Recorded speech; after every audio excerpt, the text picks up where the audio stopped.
What is up, YouTube? This is Vince, just giving you guys another check-in on our grow here. Get to the top, peek down, you can see what's been going on here. And this is our net now. It's been a week and a half, almost 2 weeks since my last update. You can see this is really starting to bush out and fill in the net. I've tied a lot of the branches down to promote the side growth. I'll probably veg this for another week or so. You know, this wasn't, I didn't really grow these plants from the start to go into Scrog, so it's kind of, you know, using the LST method to bend branches down and get them to bush out. So yeah, I'm going to give them another probably a week, maybe a little bit less. Then I will lollipop and flip them to flower. So you can see some of the ones here in the front have already been kind of bending over this morning.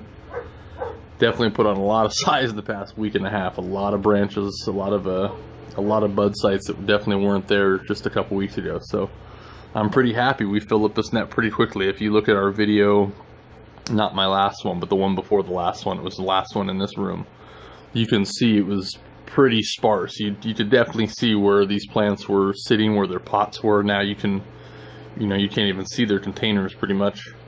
But yeah, they're looking good. Let me get a little closer here. I'll get down here and show you a little closer. So here you are, you can kind of see what's been going on here. I've been kind of bending some branches down to train in to fill in these squares here. This is one plant, one little Mendo perp here, nothing crazy. I threw that in there just because I was like, hey, I'll fill up this last little naked corner of the square. So, plus, you know, it's nice to have a little indica on hand. I prefer sativas for the most part, but it's nice to always have a good indica. So it represents about how much I smoke of indica versus sativa. This third GDP phenotype I threw in here has absolutely exploded. So that thing is really filled in that space well. Actually, really should have put that back in that corner. My Jack Herrera's taken off back there, tied that thing down. Now all of its middle and side nodes are just going nuts. I am really digging this light setup so far. Things looking pretty good. No signs of major issues that I can see. Really liking this Verma soil, or this Verma Pro soilless medium, this cocoa peat. It's really forgiving. I mean, I can water they feed for 15 minutes twice a day, and they've been growing like weeds. But these two guys over here, I don't have in the auto watering system because I kind of threw them in secondary, and they're in smaller pots. So I've been hand watering them like every other day, and even one of them I went like 3 days without watering, which is a long time for a soilless medium in a relatively small container, and it didn't dry out. The plants don't seem shocked or anything, so it's a really forgiving medium.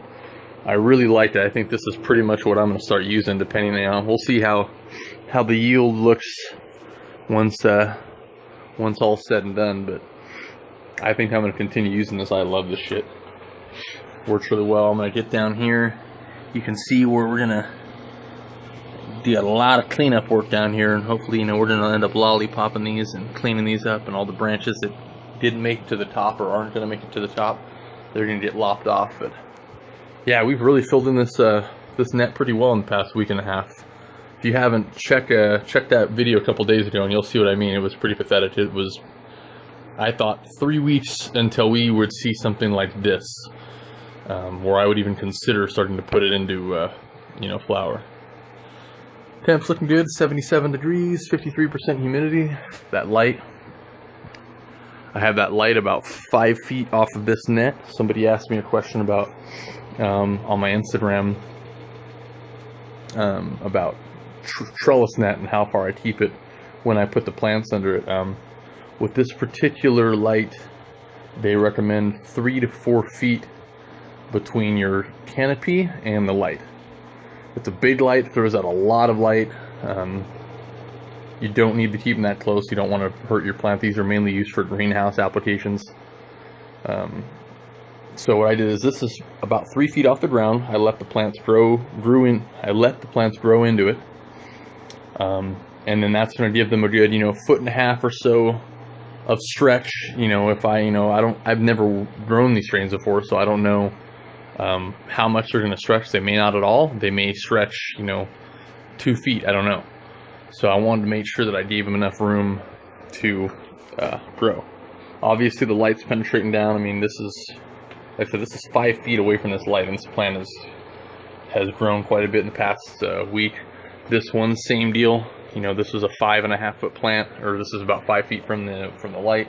Has just exploded, so obviously the light's reaching it. I'm not worried about that.